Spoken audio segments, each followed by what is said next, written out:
for your life. Well, I first discovered this whole concept of responsibility when I was 21 years old. I was living in a little apartment. I was working on a construction job. It was 35 degrees below zero outside. I didn't have a car. I didn't have any money in the bank. My clothes were old. I had failed out of high school. And I looked around me in that cold winter in that little apartment with no future and not much of a past. And I said to myself, if ever I want anything to change, it's up to me. That's the time where I really got scared. It suddenly hit me right between the eyes that if I wanted my life to be different, it was up to me to make my life different. And if I can get only one point across to you in this simple segment, this little segment, is that the starting point of flying to the stars, the starting point of taking complete charge of your life, the starting point of great success and great achievement is to accept complete, unconditional responsibility. If it's to be, it's up to me. If it's to be, it's up to you.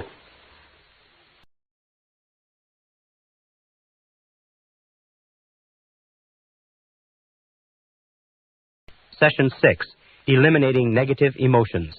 Continuing on the subject of responsibility versus irresponsibility, many years ago, back in 1972, I began a study in an area of metaphysics that dealt with the psychology of the evolution of human potential. And one of the things that leaped out of those pages at me, and I've never really have recovered from it, was the discussion of the connecting link between irresponsibility and negative emotions. And the fact that negative emotions are the great blocking emotions or crippling emotions of your life and my life. If the whole purpose of life, if you like, is to achieve higher levels of peace of mind, happiness, contentment, satisfaction, and so on, we have to sit down and we have to look and say, what stops us, or what is blocking us, or what gets in the way of us really enjoying our lives? And you find invariably it's negative emotions of some kind. Now, I'm not talking about the negative emotions that are associated with someone dying or with a great loss. I'm talking about the negative emotions that we experience on a day-to-day basis that rob us of peace of mind, rob us of health and energy, affect our loving relationships, get in the way of our financial independence, rob us of a feeling of fulfillment, and so on. So we're going to talk in this session about eliminating negative emotions, and I want to bring us back to this whole discussion of responsibility. This is one of the most important things that I've ever found in my life. It's simply this, is that if we take a graph or chart, and come with me for a second and let's chart this, and we take from the highest to the lowest, and up here we have a totally responsible person. This is a person who is completely self-assured, completely self-responsible, makes no excuses at all. And down here at the other end we have an irresponsible person, a person who makes excuses for everything. Now, this is the positive end of the scale, this is the negative end of the scale.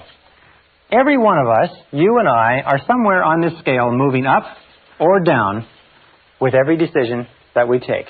Now, we've found, and this is what got to me, and I said a little bit earlier, that there's a one-to-one relationship between how much you feel you are in control of your own life and how positive or how happy you are.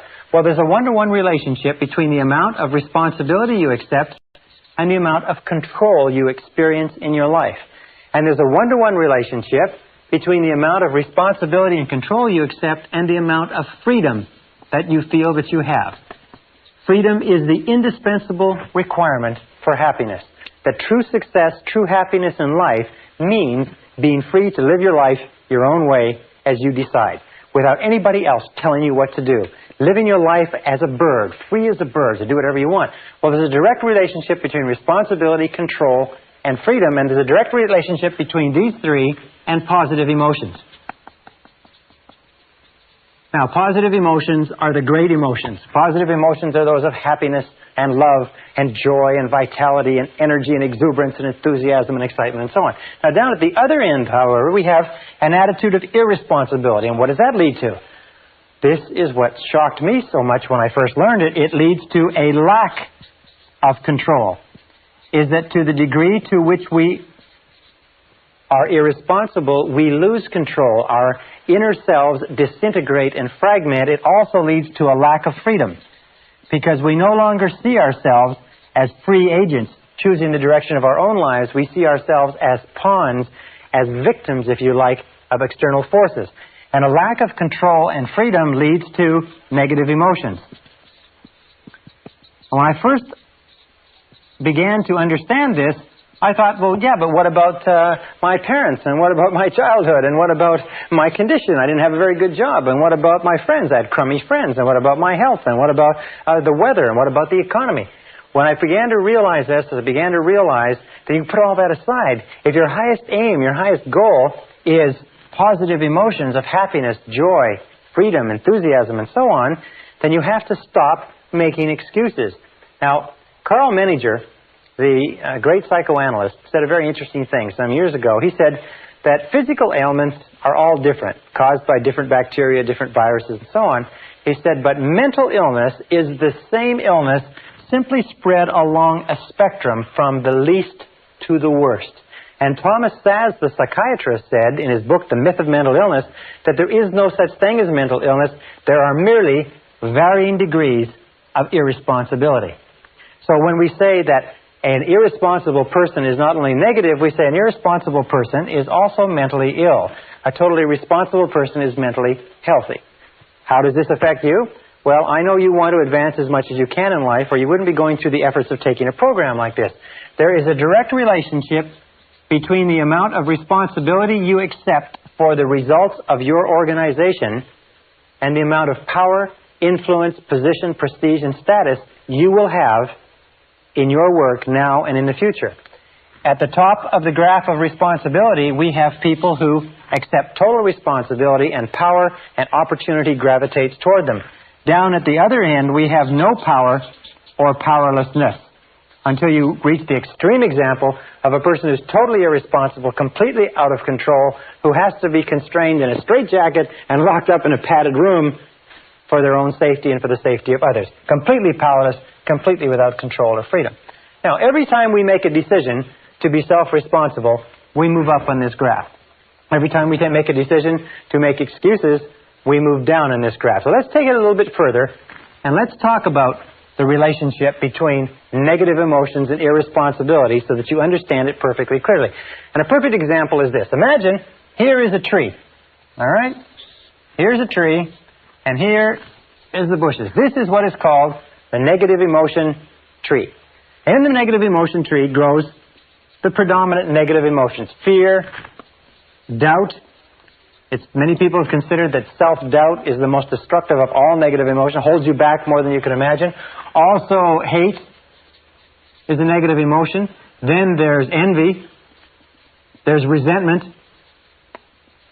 And then, of course, there's resentment's sister, guilt.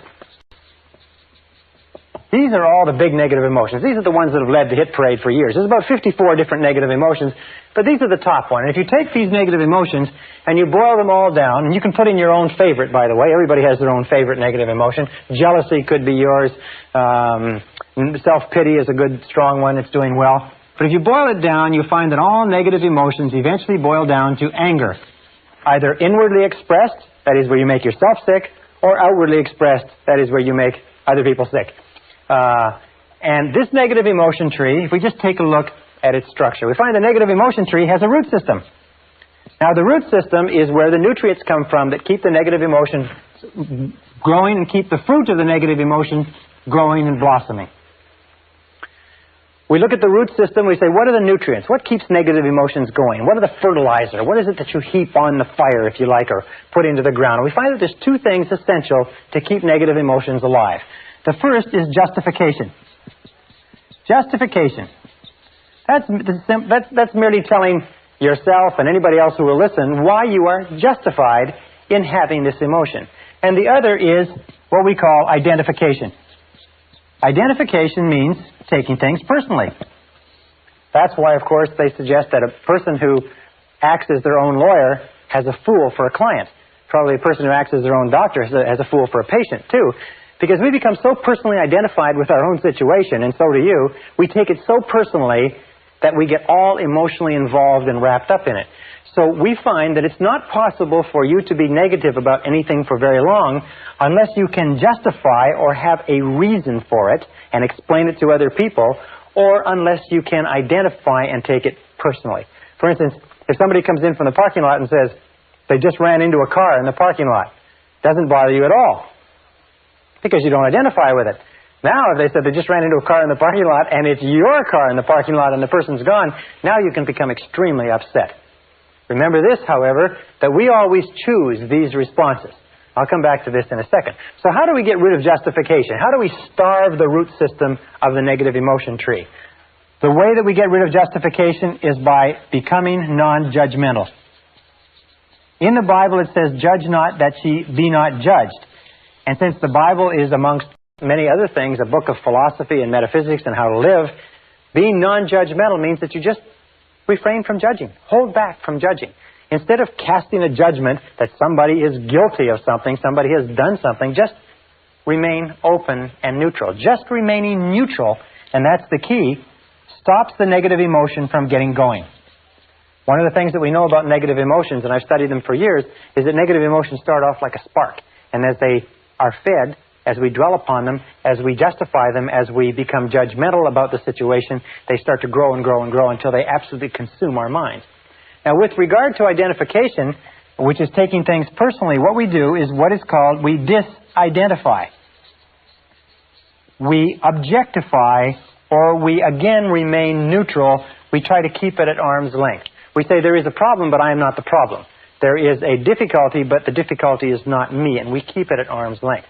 So these two, once we begin to stop justifying and stop identifying or taking things personally, stop getting emotionally involved. Have you ever had the situation where somebody comes to you with a problem and you get so emotionally involved with their problem that that you start to feel upset, and they go away and they don't have a problem anymore, and you're still there and you're upset? This is because we've taken it so personally. However, the key to getting rid of negative emotions, and this is the most important part of this, is the trunk. It's cutting down the trunk of the negative emotion tree. And the trunk of the negative emotion tree is blame. Blame is 99% of negative emotions. Now, it's very important to understand where negative emotions come from.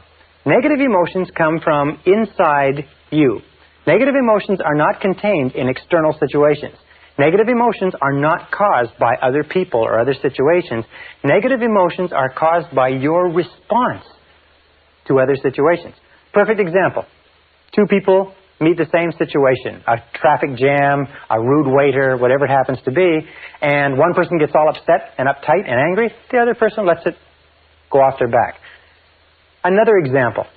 The same person, 2 different days. One day they've had an argument or a flat tire or they're late for work, they get into a traffic jam and they're angry and they're uptight. The next day, they leave with plenty of time, they had a lovely breakfast with their family, they got lots of time to get to work, they have a traffic jam, it doesn't bother them at all. In both cases, it's an example of that the negative emotion does not come from the situation. Is that you are always free to choose the quality of your emotional life. Is that you choose to become angry. Now understand this, nobody makes you feel anything. Nobody makes you feel angry. Nobody makes you feel tense. Nobody makes you feel upset. You always decide how you're going to feel, and then if you're not careful, you will fall into a negative habit pattern of blaming the other person. Blame is the core of all negative emotions. When you stop blaming, you cut down the negative emotion tree. You cut it off, you kill it, and all the negative emotions die simultaneously. It's almost exactly as if this negative emotion tree were a Christmas tree and it were plugged into the wall. And the negative emotions were Christmas tree lights. And you took this plug and you jerked it out of the wall, what would happen? Well, what would happen is that all the negative emotions, the lights, would go out simultaneously, just like that. How do you do this? You do this by using the law of substitution. Remember, the law of substitution says that the conscious mind can only hold one thought at a time. It's the thought that the conscious mind holds that determines how the emotions will react, how the subconscious mind will react. Since it can only hold one thought at a time, what you do is you knock out the thought that is causing the negative emotion, the blame thought, and you replace it with this affirmation. I am responsible. I am responsible. I am responsible. This, in conjunction with I like myself, I am responsible, is the most powerful, positive affirmation you can use, because the instant that you say, I am responsible, you exert complete control over your emotional life. The instant you say, I am responsible, suddenly you are back in the driver's seat. You cannot say, I am responsible, and feel a negative emotion simultaneously. The one knocks the other one out of your conscious mind. And you can start off now. For instance, each one of us has a situation that causes us a lot of aggravation. You have a situation, maybe a person, but every time you think about it, you get angry. Every time you think about it, you get cross or you get distracted. What you do is whenever you start to think about that situation, neutralize it by saying, I am responsible. Wait a minute, I am responsible. Is it a relationship? Who got yourself into the relationship? Did somebody put you there at gunpoint? Or did you get into it by yourself? Is it a job? Is it an investment? Is it a health problem of some kind? In every case, accept responsibility. Now, there's a big difference between acceptance and responsibility. And let me just write this up. It's responsibility versus blame.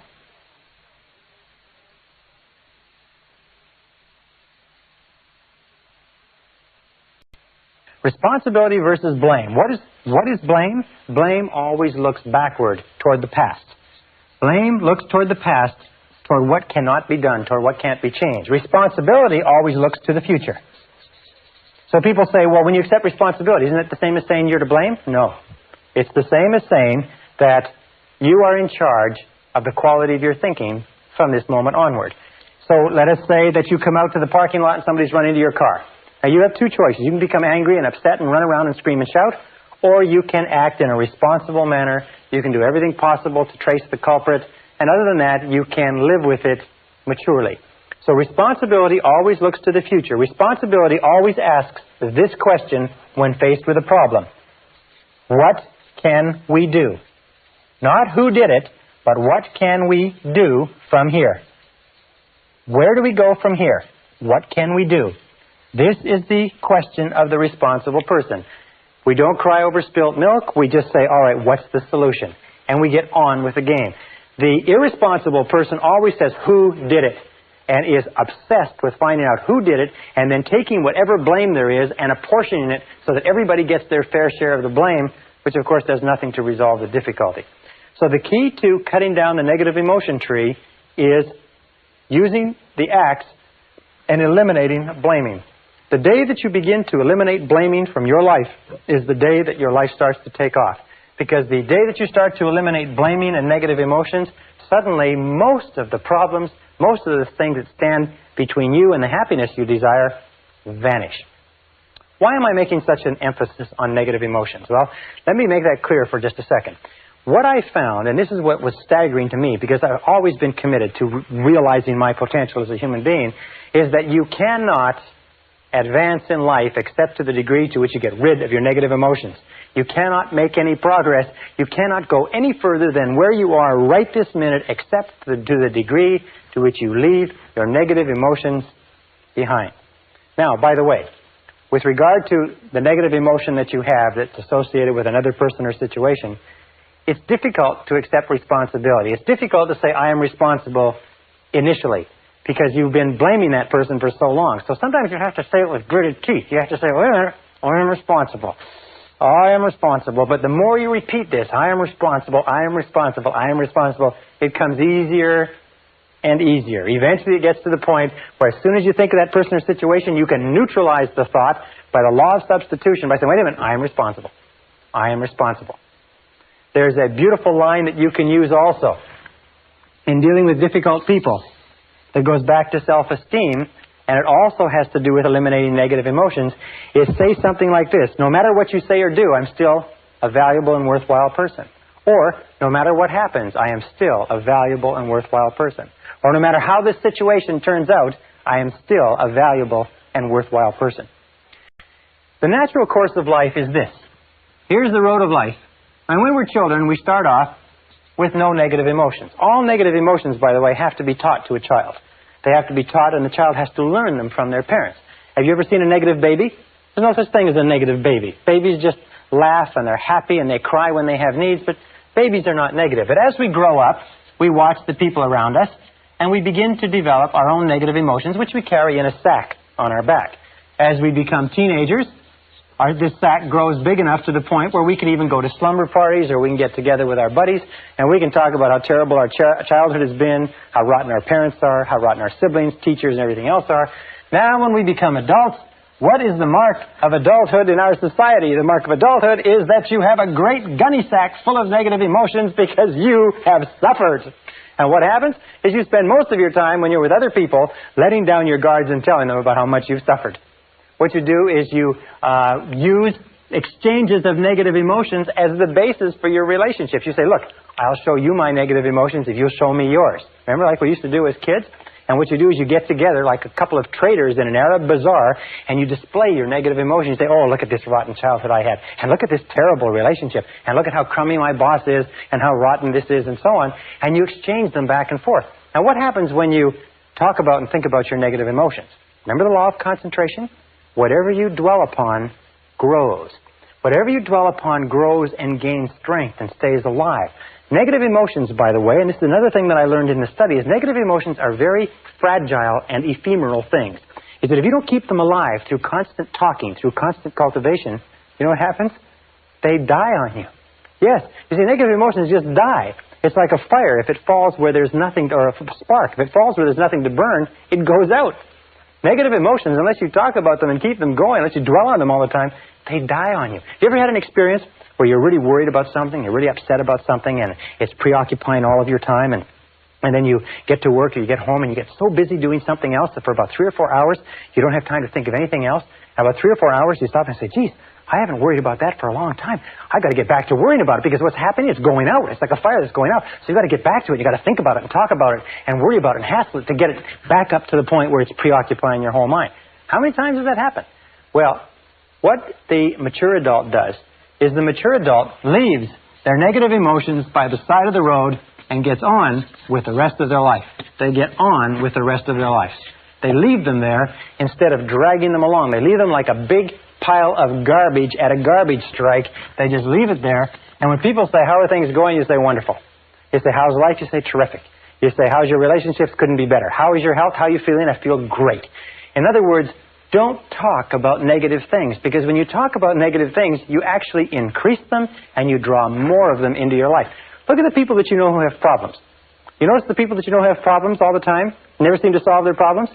Are people who talk about their problems all the time? To him that hath shall more be given. From him who hath not, even that which he has shall be taken away. Now, this is another critical point with regard to relationships. And I learned this again in my studies. It is that each of us has a certain amount of suffering that we've gone through, and people fall in love with their suffering. People love their suffering. As a matter of fact, they feel that they've paid for it, they've thought about it, they've lived with it for so long that most people are very reluctant to give up their suffering. You can't talk them out of it. You say, well, why don't you just forget it? Why don't you just put it behind you? Why don't you just get on with it? They say, well, I can't do that. Do you know how much I've suffered? Do you know how much emotional investment I've put into this relationship, this job, this career, and so on? I remember, I can tell you 1,000 people who've come up to me who are in bad relationships.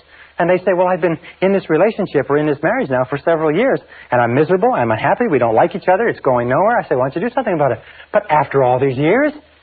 And what I say to them is I say, look, the average life expectancy of the average American today is between 75 and 80 years, and it's going up. By the time we reach the end of the century, the average life expectancy will probably be 80, 85, 90 years old. Do you know what that means? That whatever age you are now, and you may be 20, 25, 30, 35, it doesn't really matter, you subtract that from 80, you get the number of years that you've got left to live in this current situation. You ask yourself, do you want to live in this situation for the next 30, 40, 50 years? And the answer, in all honesty, has to be no, because it's probably not going to get any better. People love their suffering. They hate to give up their suffering. So what we've devised is a very simple bit of advice. And this advice, I just recently discussed this with a consulting psychologist, and he said it's the simplest advice he's ever heard to give to people who need it. It's when somebody comes up to you and wants to talk to you about their problems. You say yes, and you be sympathetic and empathetic. It's very good to hear people and let them talk out their problems, except there are some people who do nothing but talk about their problems. Every time you see them, they talk about their problems. Very often, they talk about the same things they talked about last time. What you do is you say, yes, I hear what you say, and I'm very sympathetic. However, you're responsible for your own life. You are responsible. What are you going to do about it? You are responsible for your own life. What are you going to do about it? Now, what will happen is this, is that your good friends will say, yes, you're right, I am responsible. I have to make a change. I have to do something about it. And they'll go out and they'll do it. As a matter of fact, they'll come and they'll lay out all their problems to you, and all you say to them is this. You say, well, what do you think you should do about it? Now, your good friends can use that conversational time to get their own thoughts in line, to come up with their own conclusions and go out, and they don't need your advice. Most people don't need advice. There's an old saying that says that don't worry about the universal propensity to give advice because the propensity to ignore it is equally universal. People don't need advice sometimes, they just need a sounding board. However, there are some people who don't have any intentions of doing anything about their problems. All they want to do is they want to use their problems as an excuse to get you to talk about them. You understand that? The very common neurotic tendency in our society is to use your problems as the basis for the discussion. Here's my problems, let's you and me talk about them. And the person in himself or herself has no interest in you at all. All they have an interest in is having you listen. As a matter of fact, we say this as a joke. We say that this is what these people look like. Is these people look upon you as being a person, and this is your face, and this is your eyes, and these are your ears. See? And here is your eyes, preferably wide open and sympathetic. Here's your mouth, preferably shut. And here's your ears, preferably wide open. These people don't even look upon you as a person. They don't care about your problems at all. All they care about is you sitting there listening and nodding sympathetically and giving them advice which they have no intention whatever of following. When you run into people like this, it's a very simple way to test the friendship. Just start talking about yourself. Say, well, you know, I'm really glad you brought your problems to me because I've got some problems of my own and I'd like to discuss my life with you. You will find these people will run for the door. They'll watch their watch. They've got an appointment. They'll take off so fast you can't imagine. All right, now one final point, and this is critical. It's absolutely critical to the whole subject. It's the wrap-up point, if you like. It's this. Is that when we start talking about giving up negative emotions, almost everybody says, yes, I agree. What you say is true. It makes sense to me, Brian, and I am going to give up my negative emotions. I am going to accept responsibility. I am going to take charge of my life, and I'm not going to blame anybody else anymore, except for one. Everybody has one that they're not going to part with. Everybody has that favorite negative emotion that they've been paying for and holding on to for years. Now, let me tell you why it's so important that you give it up. Here's a car. Imagine it's a beautiful Mercedes automobile. Brand new from the factory, absolutely spitting 560 SEL, $55,000, beautiful vehicle, tested in every aspect, absolutely perfect. It's given to you without a flaw, except for one. This is the front of the automobile, and there's one small problem, is that for some mechanical reason, this brake is locked on. Now you get into this beautiful Mercedes, just as you are. Beautiful mind, beautiful body, beautiful potential, incredible capability. You get into this beautiful Mercedes and you start it up and you step on the gas. And what happens? Well, if the front brake is locked on, what will happen to the car? No matter how hard you step on the gas, what will happen to the car? What will happen is that the car will spin. It'll go around in circles. It'll spin and it will go around in circles until you stop stepping on the gas and you give up. As long as that front brake is locked on, you can't go anywhere.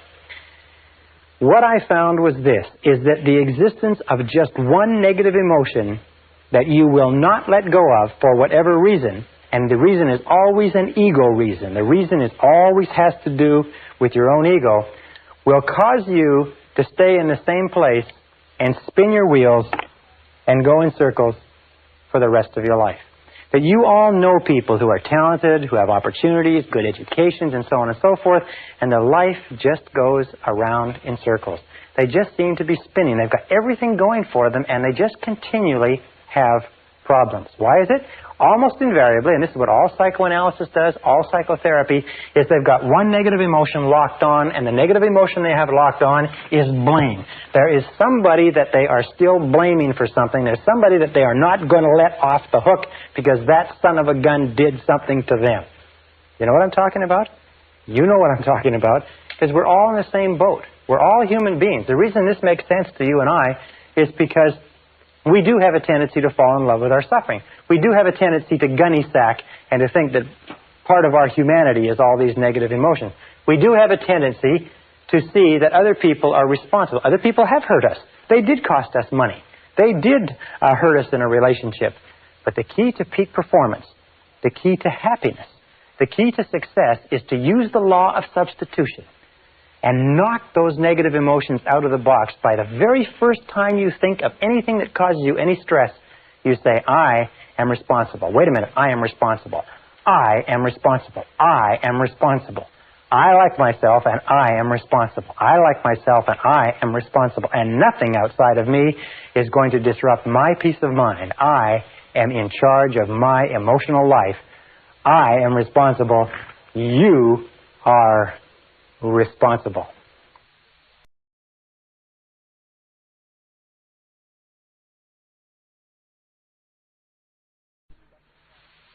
Session 7, Releasing Your Brakes. When I began studying negative emotions many years ago, the most critical point I discovered was that you cannot make any progress toward health, happiness, love, and fulfillment of your potential as long as you insist on keeping your negative emotions intact. Now, the only good thing about negative emotions, if there is any good thing at all, is that negative emotions are not permanent. Even according to Sigmund Freud, there is no permanent place for negative emotions in the subconscious. In other words, they are unwanted visitors. They are negative habits or negative response patterns that can be eliminated. And the starting point of eliminating them is understanding where they came from. Understanding what were the causative factors going back to early childhood that have triggered the development of negative emotions and have given us as adults a propensity to be negative in one way or another. That takes us to early childhood conditioning. Remember we said before that the starting point of inhibitive and compulsive negative habit patterns was destructive criticism. Destructive criticism is the great destroyer. Destructive criticism destroys people on the inside and leaves them walking around on the outside. More personalities have been undermined and destroyed. More self-esteem has been cast aside as a result of destructive criticism than anything else that we can possibly imagine. So destructive criticism is the great killer. Now, why is it so bad? Well, we know that children as infants, children as they're growing up, have a tremendous need for love and approval from their parents. In fact, many psychiatrists and psychologists have said that the number one reason for mental illness in adulthood is withdrawal of love or love withheld. We know that any prestigious person, any person who is important to a child, has an inordinate impact on that child, and that children up to the age of 6 years have very little ability to discriminate between valid and invalid criticism. What this means is that anything that a parent or an older sibling or an older relative, anything that a prestigious person or important person says to a child is accepted as true. It's accepted as a valid representation of reality. If a mother says you're a bad boy, if daddy says you're lazy, if someone says that you're not dependable, if someone says you're stupid or you're clumsy or you're ugly, the child has no capacity whatever to discriminate between valid and invalid. The child accepts that as a true representation of reality. It bypasses the conscious mind, goes straight into the subconscious, and is stored. Many of us, as adults, are still living on the basis of negative information that was programmed into us when we were children. And then as adults, what do we say? We say, well, that's just the way I am. Or, I've always been that way. Or some people even say, well, it runs in the family. Your father was like that, children are like that. Or your mother was like that, and so on. But where did it come from? None of these things run in the family. For instance, when I was growing up, my parents had gone through the Depression. And the Depression had made an inordinate impact on them. So whenever we talked about buying anything, all the time I was growing up, my parents would become very, very tense, and they said, we can't afford it. We can't afford it. We can't afford it. We can't afford it. They had this lack mentality, this we can't afford it mentality all their lives.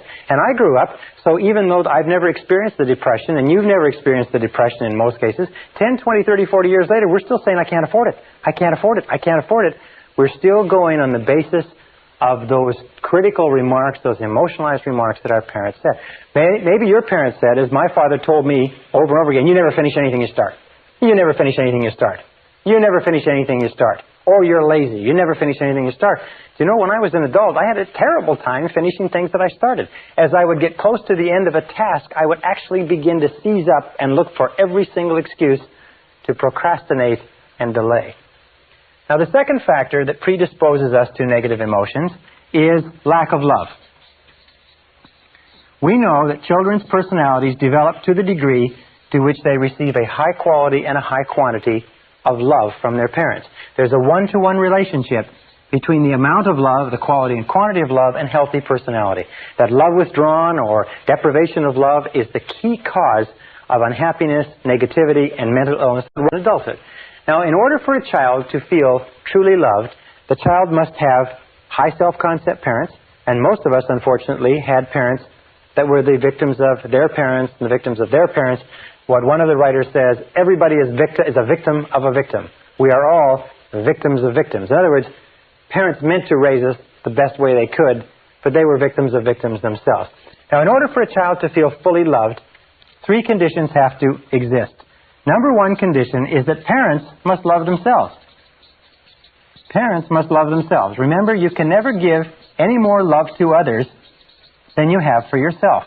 If you don't love yourself, you can't love your children. If you have a little bit of love for yourself, you have to spread it over your children. If you have a little bit of love for yourself and that's all taken up by your husband or your wife, then sometimes, even though you want to love your children, you don't have the love. Even if your parents wanted to love you, in many cases, they didn't have the love to give. Why? It's because they never got it when they were growing up. The second requirement is that parents must love each other. In order for a child to grow up feeling self-confident, to grow up feeling loved, to grow up feeling safe and secure, he or she must grow up in an environment where the parents love each other. There is nothing that is more frightening to a child than to grow up in a household where the parents are fighting with each other, where the parents don't love each other, where there's difficulty, because the child always has a tendency, first of all, to be a victim, in that the child is shouted at and screamed at, and the child believes that the reason my mommy and daddy are fighting is it's my fault. Now, interesting research. Since there are so many single-parent families today, interesting research shows that when one of the parents leaves as a result of a separation or a divorce, the remaining child or children are invariably convinced that the reason the other parent left was because of something they did. And it's critical, if a marriage or a relationship is going to end and one is going to leave, that the remaining parent tell the children over and over again that the reason the relationship didn't work out has nothing to do with you. It has only to do with me and daddy or me and mommy. It has nothing to do with the child. The child needs to hear it many, many times before the child feels confident and secure. And of course, it's always better that a child be raised in a home with one parent that loves them rather than 2 parents that don't love each other. Now, the third condition that must be fulfilled if lack of love is not to exist is that parents must love the child. Parents must love the child. Well, this seems pretty obvious. I mean, it's pretty logical. The fact of the matter is, though, and this is the hardest thing for you or I as adults even to think about, but it is possible that our parents didn't love us. Not that they didn't intend to. I mean, they meant to love us, and they wanted to love us, and they had us intending to love us and so on, but simply because they had conflicts with each other, and they had unresolved problems with their parents, and they had the war and the depression, and they had their careers, and they had other responsibilities, they just never got around to it. You see, that was the difficulty. They meant to, but they never got around to it. The only way that you can really love a child is by spending a high quantity and high quality of time with the child. High quantity, high quality with the child. 10 minutes a day doesn't do it. Children consider themselves valuable to the degree to which the most important people in their lives spend time with them. If the most important people in their lives, their parents, only spend little time with them, the children conclude that the reason for that is because they are defective. There is something essentially wrong with them, and that's why their parents don't spend time with them. The children don't think rationally, they think purely emotionally. They only think if the parent is here, he loves me or she loves me. If the parent doesn't spend time with me, he or she doesn't love me.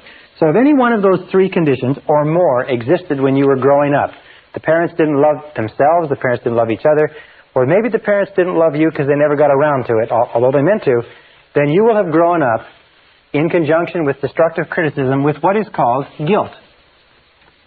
Now, what is guilt? Well, guilt is a feeling of not being worth very much. Where do we get this feeling?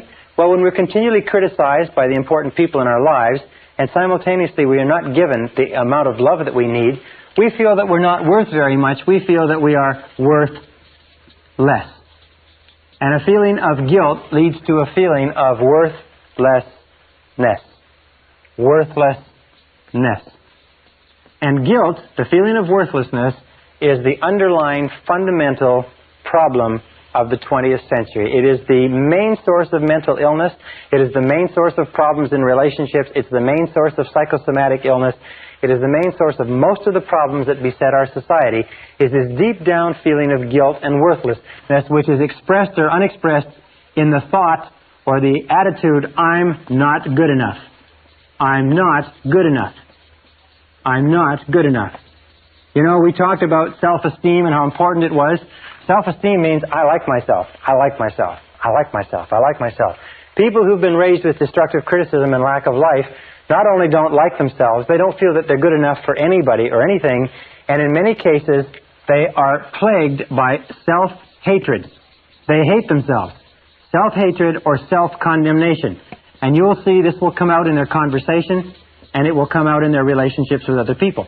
People who hate themselves, even though they want to have good relationships with other people, are simply not capable of it. People who don't feel that they're good enough for anything will always bring it to the surface. It will always be a problem. Now, what are the main reasons for guilt? Actually, where does guilt come from? Guilt comes from three negative sources. Negative parents, negative influences, or negative